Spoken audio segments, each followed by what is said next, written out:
আসসালামু আলাইকুম। সবাইকে স্বাগত জানাচ্ছি। আমি নাসরুল ইসলাম তন্ময়। শুরুতে বিআরবি কেবল সংবাদ শিরোনাম। বাংলাদেশের সর্বশেষ গুরুত্বপূর্ণ আপডেট সংবাদে আপনাকে স্বাগত। শুরুতেই সংবাদ শিরোনাম, পরে বিস্তারিত। প্রথমে জানাবো গোপালগঞ্জে এনসিপির সমাবেশে নিষিদ্ধ ছাত্রলীগের হামলা। গোপালগঞ্জে জাতীয় নাগরিক পার্টি এনসিপির সমাবেশ স্থলে হামলা করেছে নিষিদ্ধ ঘোষিত সংগঠন ছাত্রলীগের নেতাকর্মীরা।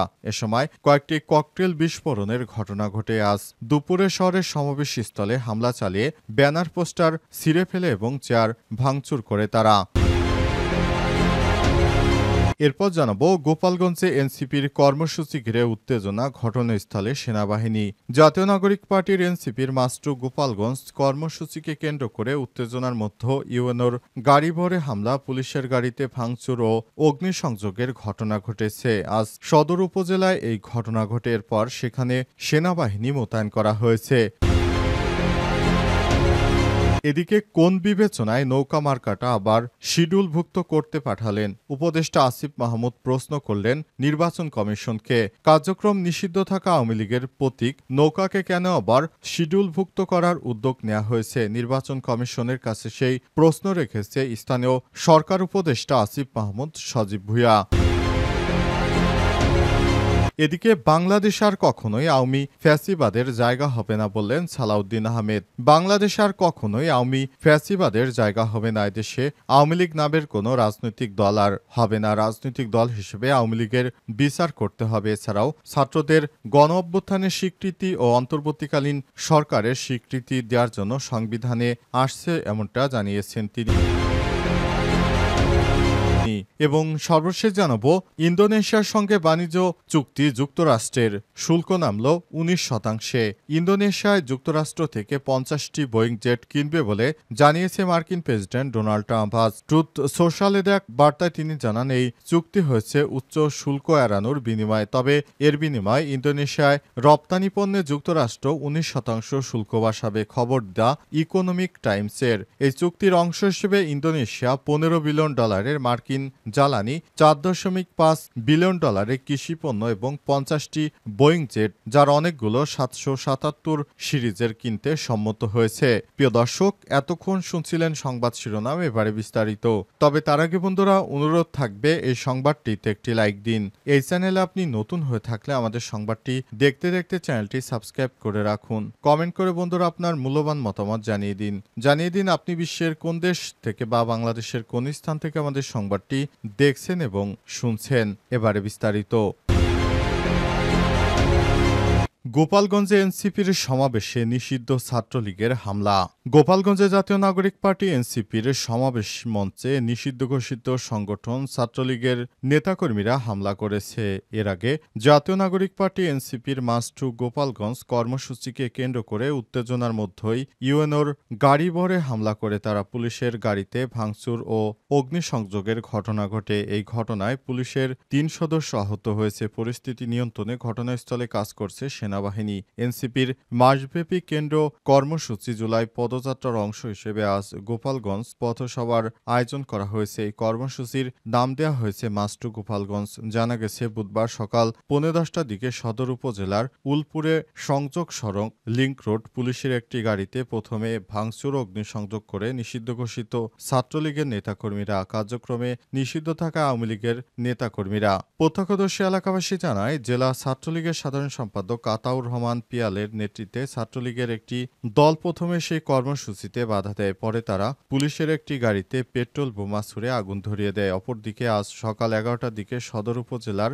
বোলতলী ইউনিয়নের গান্দিয়ারসুর এলাকায় সদর উপজেলা নির্বাহী কর্মকর্তা ইউএনওর গাড়িতে হামলা ও ভাঙচুরের ঘটনা ঘটে। ইউএনও এম রকিবুল হাসান নিজেই বিষয়টি নিশ্চিত করেছেন। তিনি বলেন, জাতীয় নাগরিক পার্টি জুলাই পদযাত্রার অংশ হিসেবে আজ গোপালগঞ্জ শহরের পৌর পার্কে পদযাত্রা ও পথসভা করার কথা রয়েছে। তাদের কর্মসূচি বানচালের জন্য আওয়ামী লীগ ও ছাত্রলীগের সমর্থকরা প্রথমে পুলিশের উপর হামলা করে, পরে আমার গাড়ি বহরে হামলা ও ভাঙচুর চালায়। এই ঘটনায় কেউ আহত হয়নি জানিয়ে ইউএনও আরও জানান, হামলার খবর পেয়ে সেনাবাহিনীর সদস্যরা এসে আমাদের উদ্ধার করে। গোপালগঞ্জে এনসিপির কর্মসূচি ঘিরে উত্তেজনা, ঘটনাস্থলে অতিরিক্ত সেনাবাহিনী।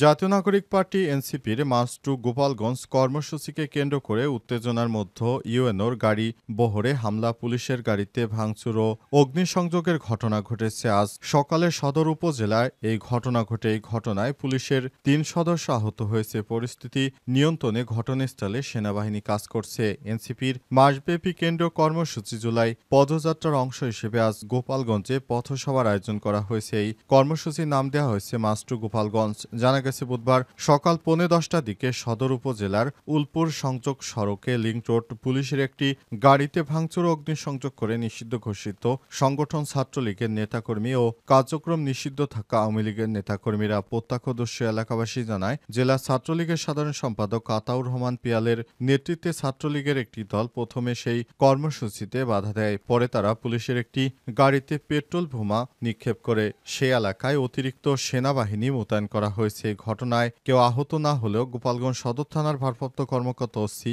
মীর মোহাম্মদ সাজেদুর রহমান বলেছেন, জাতীয় নাগরিক পার্টির মাস জুড়ে জুলাই পদযাত্রার অংশ হিসেবে আজ গোপালগঞ্জ শহরের পৌর পার্কে পদযাত্রার কথা রয়েছে। সেখানেই নিষিদ্ধ ছাত্রলীগের নেতাকর্মীরা হামলা করেছে এমন সংবাদ পাওয়া যাচ্ছে। কোন বিবেচনায় নৌকা মার্কাটাকে আবার শিডিউলভুক্ত করতে পাঠালেন উপদেষ্টা আসিফ মাহমুদ? কার্যক্রম নিষিদ্ধ থাকা আওয়ামী লীগের প্রতীক নৌকাকে কেন আবার শিডিউলভুক্ত করার উদ্যোগ নেওয়া হয়েছে? নির্বাচন কমিশনের কাছে সেই প্রশ্ন রেখেছেন স্থানীয় সরকার উপদেষ্টা আসিফ মাহমুদ সজীব ভুঁইয়া। বিষয়ে আজ নিজের ভেরিফাইড ফেসবুক পেজে একটি পোস্ট দিয়েছেন আসিফ। ওই পোস্টে উপদেষ্টা আসিফ মাহমুদ লিখেছেন, অভিশপ্ত নৌকা মার্কাটাকে আপনারা কোন বিবেচনায় আবার রিশিডিউল করতে আইন মন্ত্রণালয়ে পাঠালেন? সাংবিধানিক প্রতিষ্ঠান হিসেবে এই গণ অভ্যুত্থানকে আপনারা জাস্ট বৃদ্ধাঙ্গুলি দেখালেন। কাদের এজেন্ডা বাস্তবায়ন করতে এবং কাদের দেওয়ার জন্য এই মার্কা রাখছেন আপনারা? পরাজিতদের স্বপ্নের রিফাইন্ড আওয়ামী লীগকে তাদের মার্কা ফিরে দিতে চান? বাংলাদেশের একজন নাগরিক হিসেবে নির্বাচন কমিশনের প্রতি প্রশ্ন রইল।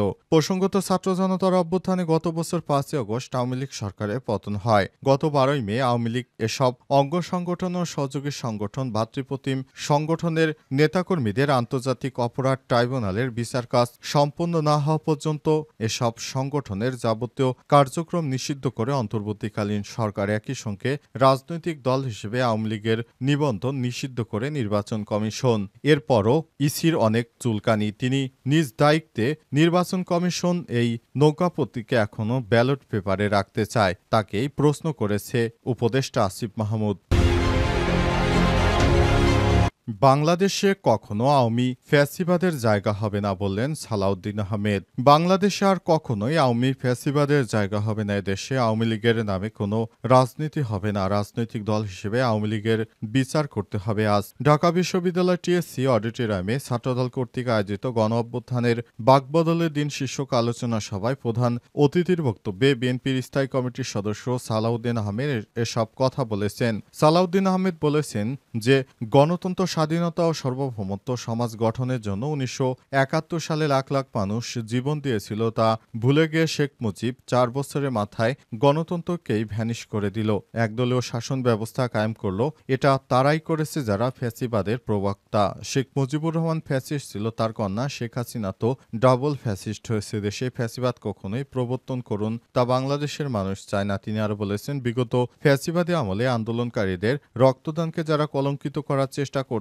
গণতান্ত্রিক শক্তিগুলোর মধ্যে ফাটল ধরাতে চাইছে, বিভিন্ন অপ্রীতিকর ঘটনা বিএনপি সহ অন্যান্য দলের নেতৃত্ব স্থানের নামে কুৎসা রটানোর চেষ্টা করছে, বিভিন্ন রকম স্লোগানের মধ্য দিয়ে বিভেদ সৃষ্টি করার চেষ্টা করছে, তারা ফ্যাসিবাদের আগমনকে স্বাগত জানায়। সালাউদ্দিন আরো বলেছেন, বিগত 17 বছরের আন্দোলন সংগ্রামের ধারাবাহিকতায় 2024 সালে জুলাই ছাত্র জনতার গণ অভ্যুত্থানে সংগঠিত হয়েছে মাত্র 36 দিনের একটি ফ্যাসিবাদী সরকারকে সরিয়ে দেওয়া সম্ভব নয়। জুলাই সনদ নিয়ে তিনি বলেছেন, জুলাই সনদ নিয়ে কাজ চলছে, তবে তা হচ্ছে খুব ধীর গতিতে। আমি জানি না এত ধীরগতির কাজ করে তারা সফল হবে কিনা। 12 ফেব্রুয়ারি আমরা আমাদের দলের পক্ষ থেকে একটি খসড়া সনদ সরকারকে দিয়েছি। কিছুদিন আগে তারা আবার একটি রিফাইন্ড ভার্সন চেয়েছে, আমরা সেটাও দিয়েছি। তিনি আরো বলেছেন, আমরা জুলাই ছাত্র জনতার অভ্যুত্থানে যথাযথ মর্যাদা দেব এবং রাষ্ট্রীয় স্বীকৃতি দেব। সংবিধানের 4th তফসিলে তার বর্ণনা থাকবে যে অন্তর্বর্তীকালীন সরকার গঠিত হয়েছে তার